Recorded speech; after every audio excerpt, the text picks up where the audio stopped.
Tant la longue makoma, ça ne veut pas dire Isaki lola na lola. Bien sûr.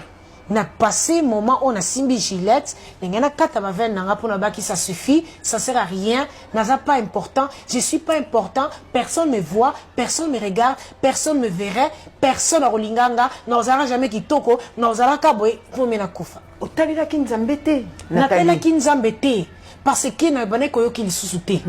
Si tu es dans un problème au koti na kata molili moro, au koti tellement na mozindo, ata bazo benga yo koyo kan susuté.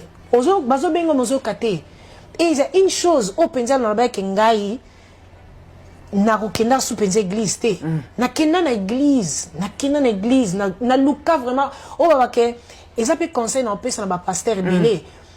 Bonu kaka teka côté ha kendo sambela ta na bible boni ngape koyeba pe psychologiquement problème ya mutu tant moni mutazo ya azolo bake naza na besoin aide nazo yeba te naza wapi lingo comprendre d'où elle vient parce que ça va signe ya ba suicide et ou bongo signe dépression signe pas être heureux tant on yeba ko aider mutu na nenga humain o yeba pe nenga ko aider akina na spirituellement mais si tu sais qu'est-ce que le spirituel et tu sais pas les profondément de la personne o ko aider mutu comme dans un moment le baké bolongwa naza na besoin de bibliothèque parce que à quoi ça sert.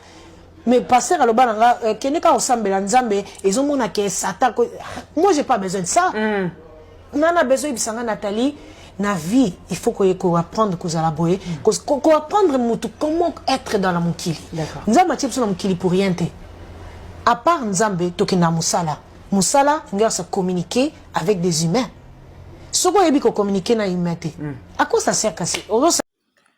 Bonjour, Yambino Yansubozo Landabiso, partout dans le monde entier. Et sa chaîne Nabino Congosa Télévision, Oto Elibino encore, réflexion, Oyo, information, Oyo Salabiso Passi. Oto Zana pour ça que vous participez. Nango Nalingi vous s'abonner, vous partager un peu, Oyo Zalilian, Oyo, peu comme là vraiment. Na moto tozolo bela pena libote ya bato tozolo bela pona ko sauver molimo ndeko na biso tozolo bela Nathalie Makoma sœur na biso to yebaki malamu sœur Nathalie Makoma o yembi ils ont fait la belle époque ya musique chrétienne congolaise na bané 2000 2003 2002 tout le monde basali banzembo belé bana koganga butu na moi Nathalie Makoma wazali cadette ya famille Makoma moto azokende wapi moto auti wapi moto aza wapi tozotala ngo biso nyonso aza ndeko na biso congolaise aza lelo na diaspora aza lelo libanda ya mboka qu'est-ce qui se passe nalingo panza sango panza un peu lien au commenter pesa idée na yo parce que après awa nozwa kaka lien o na kotindela ngo to partager vidéo oyo et comme il en a nos familles, il y a un biso Nathalie Makoma. Pour une petite histoire, tu as dit que notre sœur Nathalie Makoma, ou le groupe Makoma, ou la famille Makoma, et où tu l'église Bima, ils étaient tous des chantres na l'église ya Bima, bauti kuna. Après, on a des baillés, na kata l'église, nous sommes des réveils. Bakoti des musiques na bangwe vandi. Ils sont parmi les gens qui ont apporté le rap dans la musique gospel congolais. Bangondi mutu ba memi rap na kati ba mema kiango. Ton ba mbi ba ozali munda ba moi bazo rapper na bande kona e pengani Makoma. Mais le lot to lali to lamuki to monaki d'abord na ba année 2000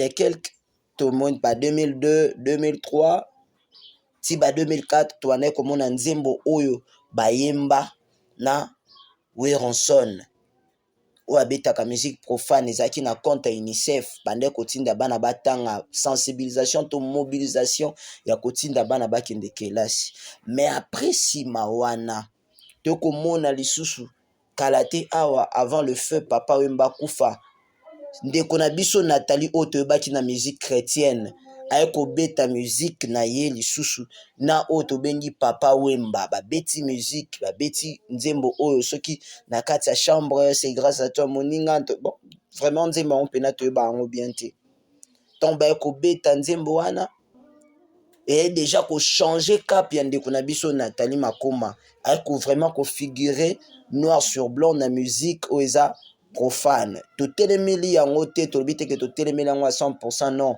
mais elakisaki déjà kalongwe na makambo ya nzambe akoti na makambo mosusu moto akite na point A awuti na point A ke na point B mais jusque là accoutrement ya ndeko yango ezalaki nanu mwa malamu tomonaki te ke na baextravagance tomonaki te na banini est-ce que problème nini ezokomela sœur na biso oyo lelo tomoni bamodification bamétamorphose moto ase métamorphose mbala moko akomi na baaccoutrement moko bizarre bacoiffure moko loba te akomi mbala moko maigrissante toboyi te kokonda soit kobenda nzoto kokoma nzoto mike eza mabe te bamédecin bakonseyaka bato ke badiminue nzoto monene te mais oyo aye oyo est-ce que eza dû ya drogue est-ce que eza dû ya bachanvre akomi kodrogue makasi est-ce que eza problème mental ebouge motu bauti kokufela mama na bango na 2021 lelo famille Makoma œuvre pena toloba kobeta permanent musique chrétienne etikala kaka na ndeko na biso Pengani Makoma ye nde moto atikala na musique chrétienne toloba bandeko mosusu bakoma bamédecin grand frère na bango ya liboso to mpe ya mibale akoma médecin misusu bakoma na baoccupation bazwa bajob na bango toboyi te mais image oyo esaki bango bayebana ezalaki image ya musique na biso toyebi musique chrétienne to bayembi ozali mwinda ya bomoi nanga yokeli biloko nyonso ya mokili nga nazali mosumuki bobelese epai na yo kolo na nga sikoyo tozoyoka banzembo wana Nathalie Makoma azalaki moko ya bakadete azalaki mpe la plus belle toloba na kati ya famille Makoma azalaki na kitoko beauté na ye naturel oyo ya perdre lelo est-ce que ezali envie eza mopepe le fait akozala na occident akoti na banzela ya mabe ezali kisi akotaki asimbaki kisi po asala succès nde eke komema ye na biloko wana eza condition ya nganga oyo esalike baaccoutrement na ye koma bizarre bapoza bafoto na ye akoma kosala bafoto moko bizarre to eza kaka alingi kosala buzz parce que biso tokoluka topartage oyo ekomi la famille na ye qu'est-ce que sa famille dit par rapport à leur sœur surtout leur sœur cadette qui ne peuvent jamais voir comme ça. Un frère, une sœur ne peut jamais voir sa sœur comme ça ou son frère comme ça. Dans cet état, onde biso Nathalie Makoma komi na yango. C'est grave. Moto akufaka bolalaki bolamuki bomona moto azo changer ti akomi na bandenge moko na ningi ezala participative. Otia commentaire na yo. Comment on peut sa point de vue dans un ndeko pasteur?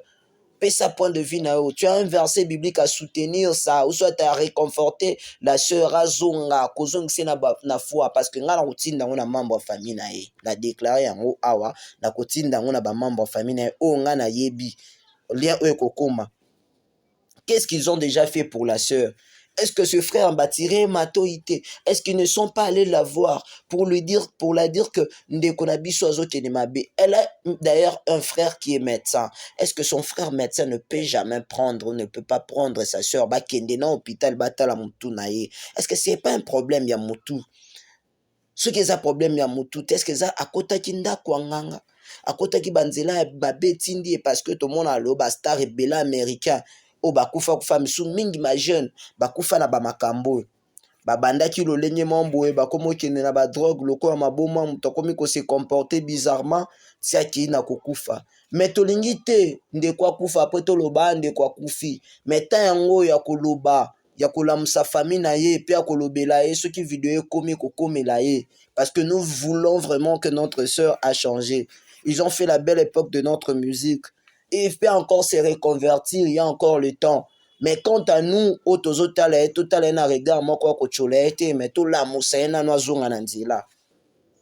parce qu'on ne sait pas où est-ce que se trouve la sœur. Elle tend vers la mort, comme on a dit, accoutrement boyé, pose moko bizarre. Est-ce que musique en haut pour nous rebêter en wata profane, on saigne de quoi comme boyé? Est-ce qu'elle se drogue pas quelque part?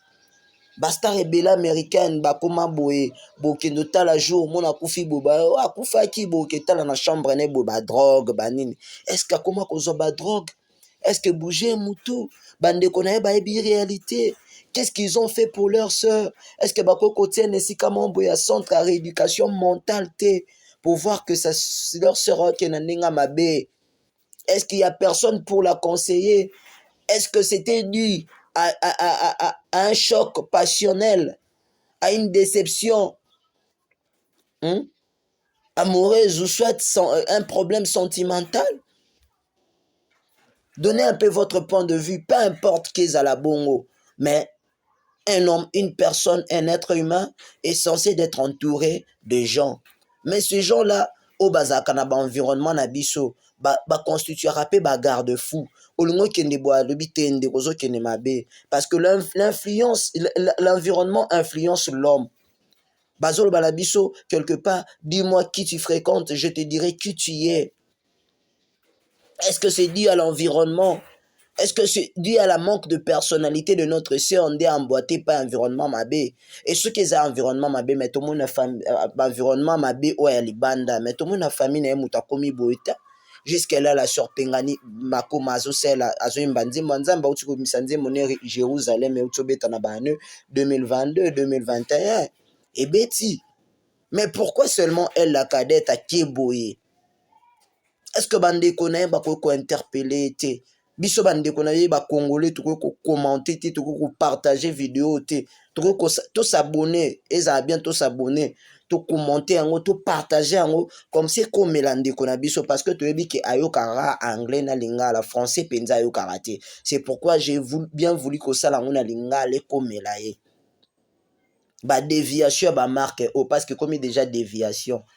Est-ce que ndeko na biso Nathalie son mari azo le belo côté mobali na ye o yazaka na ye babota na ye azo le belo côté il ne réagit pas sa ceinture ya famille na ye non kobanda baninga na ye ya kala o bazaka na ye tant Nathalie azaki malamu est-ce que bakabwana est-ce que ba change le pasteur qui ont toujours parlé avec cette sœur babeta na l'église ebele je ne pense pas qu'elle a perdu tout le contexte des pasteurs au bazalara awa aimba na l'église ebele babengisa bango est-ce que pasteur wana conseiller te pasteur wana bakoko zongise na nzela nzambe te bakoko luka ye te bavandisa ye basololaka na ye comme balobaka la foi vient de ce qu'on entend vient de la parole de Dieu à chaque fois balobelaka ye ti conseil azonga interpeller to bazwita ko bondela pona ndeko babondela pona ye azonga na nzela ole to seka parce que lobi ekoma trop tard to la muti pe to moni ndeko akufi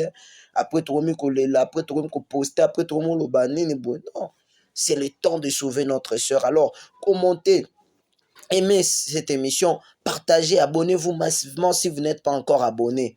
Pour que nous puissions un peu tout le la Congo, cette télévision, ça n'a rien d'autre que Congo Sango TV. Excusez, on parle juste des informations de Congo. Ezala Congolais à Congolais à diaspora, toujours le la nyonso culture, politique, économique, toujours le la nyonso awa. tozolobela même oyo ezali bafe social oyo ekweyaka na mboka na biso mpe libanda etali bacongolais tobanda kolobela yango kodécortiquer yango ensemble na bino na bacommentaire na bino na baide na bino pour que mboka na biso ezonga nao na nzela bacongolais oyo baza libanda bazala mpe dine na badomaine nyonso eloko na ngai toloba tolamusa na ndeko na biso to ede nanu to meka mpe ko conseiller to meka mpe ko prier pour ndeko azokende déjà de pire en pire ba photo moko bola mki bomoni photo moko bizarre ba poster yango ba pose moko bizarre ba bloko moko bizarre ba piercing ya ndeko komi na extravagance ba coupe chevelure na ye ba couleur yango ba bloko yango nzoto na ndenge komi elongi na ye beauté même esili. Par rapport à Nathalie Obisoto et Baki, j'aimerais bien que vous commentez et que vous puissiez partager. Si vous n'êtes pas encore abonné, abonnez-vous massivement. C'était votre humble serviteur Winner Tintani qui a fait cette vidéo pour vous montrer un peu bon mekampe to mekampe ko lamsande ko nabiso et ko sungae et ko aider sœur Nathalie avant na lelo Ils ont deux personnes très très différentes, mais dans le mal maintenant. Elle était un peu dans le bien, autre mona kazaki malam, mais l'autre komi azamabe. Abonnez-vous massivement, ceux qui sont zongité, tokuten balawe koya. Ciao, ciao. Congosat Télévision, chaîne Yabana Mboka. Abonnez-vous massivement pour suivre toutes les informations sur la République démocratique du Congo. Congosat Télévision, chaîne Yabana Mboka.